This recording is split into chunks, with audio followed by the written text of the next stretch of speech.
क्या आपने कभी सोचा है कि इस्लाम से पहले अरबों के दिल और दिमाग में क्या चल रहा था? वे किस चीज के लिए जीते थे, किस चीज पर मर मिटते थे, और आखिर वो कौन सी सोच थी जिसने एक मामूली सी बात को 40-40 साल की जंग में बदल दिया? जरा अपनी आंखें बंद कीजिए और लगभग 1500 साल पीछे चलिए। आप एक ऐसे रेगिस्तान में खड़े हैं जहां दूर दूर तक सिर्फ रेत ही रेत है। तेज गर्म हवाएं चल रही है, पानी बेहद कम है, जिंदगी कठिन है, और इस कठिन जिंदगी ने वहां के लोगों को भी कठोर बना दिया है। ये इस्लाम से पहले का अरब है, एक ऐसी सरजमीन जहां कानून से ज्यादा ताकत बोलती थी और ताकत से ज्यादा कबीला। उस समय अरब के लिए सबसे महत्वपूर्ण चीज उसका कबीला था, उसकी इज्जत, उसकी पहचान, उसकी सुरक्षा, सब कुछ उसके कबीले से जुड़ा हुआ था। अगर किसी व्यक्ति से पूछा जाता कि वो कौन है, तो वो अपना नाम बताने से पहले अपने कबीले का नाम बताता, क्योंकि उस दौर में इंसान अकेला कुछ भी नहीं था। उसकी हैसियत उसके कबीले से थी, और यही वजह थी कि अरबों की सोच का केंद्र असबियत यानी कबीलाई वफादारी थी। चाहे अपना आदमी जालिम हो या मजलूम, उसका साथ देना जरूरी समझा जाता था। अगर कबीले के एक व्यक्ति को कोई नुकसान पहुंचाता, तो पूरा कबीला उसके बदले के लिए खड़ा हो जाता। इसी सोच ने अरब समाज को बहादुर भी बनाया और खूंखार भी। एक कत्ल के जवाब में दूसरा कत्ल, फिर तीसरे का बदला, फिर चौथे का, और इस तरह कुछ जंगें पीढ़ियों तक चलती रहती थी। इतिहास में हर्ब अलबसूस इसकी एक मशहूर मिसाल है। एक मामूली विवाद इतना बढ़ गया कि वर्षों तक खून बहता रहा। लेकिन यह समझना गलत होगा कि इस्लाम से पहले के अरब सिर्फ लड़ाके थे। उनमें ऐसी खूबियां भी थी जिन पर आज भी हैरानी होती है। वे अपने वादे के पक्के थे, मेहमान नवाजी के लिए मशहूर थे, सखावत उनकी पहचान थी। कभी कभी कोई अजनबी मुसाफिर उनके खेमे में आ जाता तो वे उसके सम्मान में अपना सबसे अच्छा ऊंट ज़बह कर देते, क्योंकि उनके नजदीक मेहमान की इज्जत अपनी इज्जत थी। अरबों की एक और हैरान कर देने वाली विशेषता उनकी भाषा थी। वे शायरी के दीवाने थे। शायर उनके समाज का सबसे शक्तिशाली मीडिया था। एक शायर की तारीफ पूरे कबीले को मशहूर कर सकती थी, और एक शायर का तंज पूरे कबीले को बदनाम कर सकता था। इसीलिए उकास के बाजार में बड़े बड़े काव्य प्रतियोगिताएं आयोजित होती थी। लोग मीलों का सफर तय करके शायरी सुनने आते थे। अरब तलवार को भी जानते थे और शब्दों को भी, और कई बार शब्दों की चोट तलवार से भी ज्यादा गहरी मानी जाती थी।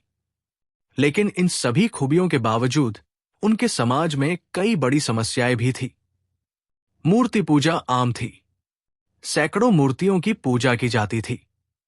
कुछ लोग पत्थर की मूर्तियां बनाते, उनके सामने झुकते और उनसे प्रार्थनाएं करते। कमजोरों पर अत्याचार आम था। ताकतवर लोगों को अधिक अधिकार प्राप्त थे, और कुछ कबीलों में बेटी का जन्म शर्म की बात समझा जाता था। ये एक ऐसा समाज था जिसमें बहादुरी तो थी, लेकिन सही दिशा नहीं थी। शक्ति तो थी, लेकिन उद्देश्य नहीं था। जज्बा तो था, लेकिन मार्गदर्शन नहीं था। फिर मक्का की उसी धरती पर एक आवाज उठी, मोहम्मद की आवाज। एक ऐसी आवाज जिसने कहा, सभी इंसान बराबर है। किसी अरबी को किसी अजमी पर और किसी अजमी को किसी अरबी पर कोई श्रेष्ठता नहीं, सिवाय तकवा के। ये संदेश उस दौर के लिए एक क्रांति था। जो लोग कबीले के लिए जीते और मरते थे, वे अब अल्लाह के लिए जीने लगे। जो लोग पीढ़ियों तक बदला लेते थे, वे माफ करना सीखने लगे। जो लोग ताकत को ही हक समझते थे, वे इंसाफ को हक मानने लगे। और यही वो क्षण था जिसने इतिहास की दिशा बदल दी। यही अरब, जो कभी रेगिस्तान में बिखरे हुए कबीले थे, कुछ ही दशकों बाद दुनिया की महानतम सभ्यताओं में गिने जाने लगे। क्योंकि जब सोच बदलती है तो इतिहास बदल जाता है। और इस्लाम ने सिर्फ उनका धर्म नहीं बदला था, उसने उनकी सोच, उनकी प्राथमिकताओं, उनकी जिंदगी और उनकी तकदीर बदल दी थी। लेकिन अरबों की कहानी सिर्फ रेगिस्तान, कबीलों और जंगों तक सीमित नहीं थी। उनके अंदर एक और चीज भी थी, आजादी का जुनून। अरब किसी बादशाह ना पसंद नहीं करते थे। उन्हें अपनी स्वतंत्रता पर बहुत गर्व था। शायद यही कारण था कि अरब के रेगिस्तान में फारस और रोम जैसी बड़ी सल्तनतों का प्रभाव तो था, लेकिन उनका पूरा नियंत्रण नहीं था। हर कबीला अपने आप को लगभग एक छोटी हुकूमत समझता था। उनके अपने नियम थे, अपने सरदार थे और अपनी परंपराएं थी। लेकिन इस आजादी की एक कीमत भी थी। जब कोई एक केंद्रीय सत्ता नहीं होती तो अक्सर ताकत ही कानून बन जाती है। कमजोर को दबाया जाता है और मजबूत को सम्मान मिलता है। उस दौर में एक व्यक्ति की कीमत उसके चरित्र से कम और उसकी ताकत से ज्यादा आंकी जाती थी। फिर भी अरबों में एक बात ऐसी थी जिसने उन्हें बाकी कौमों से अलग बनाया। वे याद रखने की अद्भुत क्षमता रखते थे। उनके बुजुर्ग पीढ़ियों की वंशावलियां जुबानी सुना देते थे।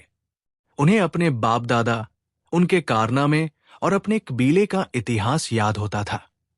यही वजह थी कि जब कुरान की आयतें उनके सामने पढ़ी गई तो उन्होंने उसकी भाषा की महानता को तुरंत महसूस किया।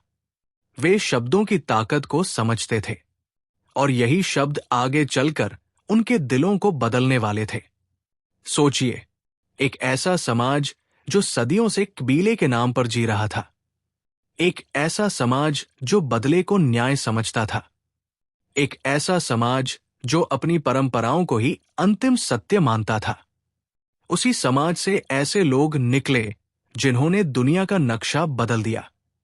लेकिन ये बदलाव तलवार से पहले विचारों आया था, क्योंकि हर बड़ी क्रांति पहले इंसान के दिमाग में जन्म लेती है। और अरब की धरती पर भी सबसे पहले सोच बदली थी। जब सोच बदली तो इंसान बदला, जब इंसान बदला तो समाज बदला, और जब समाज बदला तो इतिहास बदल गया। यही वजह है कि इस्लाम से पहले के अरबों को समझे बिना इस्लाम के बाद आने वाले उस महान परिवर्तन को पूरी तरह समझना संभव नहीं। क्योंकि जितनी बड़ी अंधेरी रात होती है, सूरज का उगना उतना ही शानदार दिखाई देता है।